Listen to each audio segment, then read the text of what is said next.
जालना लोकसभेचे भाजपचे उमेदवार रावसाहेब दानवे यांनी 13 मे रोजी सहकुटुंब मतदानाचा हक्क बजावलाय। भोकरदन येथील जिल्हा परिषद शाळेत दानवेंनी मतदान केले।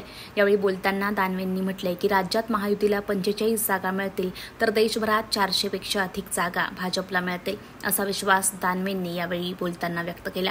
त्याबरोबर यंदा मी 4 लाखांच्या मताधिक्याने निवडून येईल असा देखील दानवे यांनी दावा केलेला आहे। तुम्ही काय सांगाल आता? आज मी माझ्या कुटुंबासह मतदानाचा हक्क बजावलेला आहे।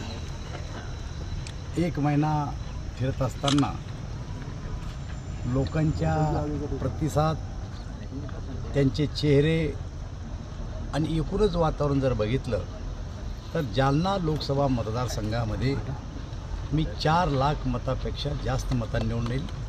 कारण मागची निवडणूक मी 3.5 लाख मतांना जवळपास जिंकलो होतो।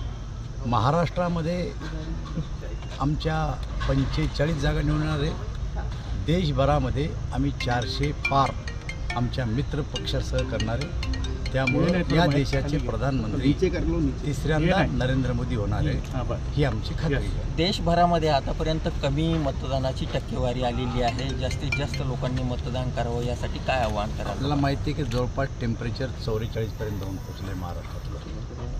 आणि अशा परिस्थितीमध्ये मतदाराला बाहेर निघणं आणि कार्यकर्त्यांनी त्यांना बाहेर काढणं हे दोन्ही गोष्टी ज्या ठिकाणी घडल्या त्या ठिकाणी मतदानाची टक्केवारी वाढली। आणि मला असं वाटतं की आज टेम्परेचर खूप कमी आहे, त्यामुळं मतदान हे जवळपास 70% आसपास जाईल अशी मला स्वतःला खात्री आहे। तशा प्रकारची यंत्रणा कार्यकर्त्याची आम्ही मतदारसंघामध्ये लावलेली आहे। आता दिवसभरचं शेड्यूल काय असेल? दिवसभर आता मतदारसंघात तर काही आता मतमागाचं काम नाही आहे। त्यामुळे प्रत्येक बूथवर जाणं, त्या ठिकाणी कसं मतदान चाललं, काही मतदाराच्या अडचणी आहेत का असेल तर अधिकाऱ्याशी चर्चा करून ते सोडवणं आणि शेवटपर्यंत मतदाराला कार्यकर्त्यांच्या मार्फत प्रोत्साहन देऊन मतदाराला बूथपर्यंत आणणं हे एवढंच काम आज कार्यकर्ते करतील।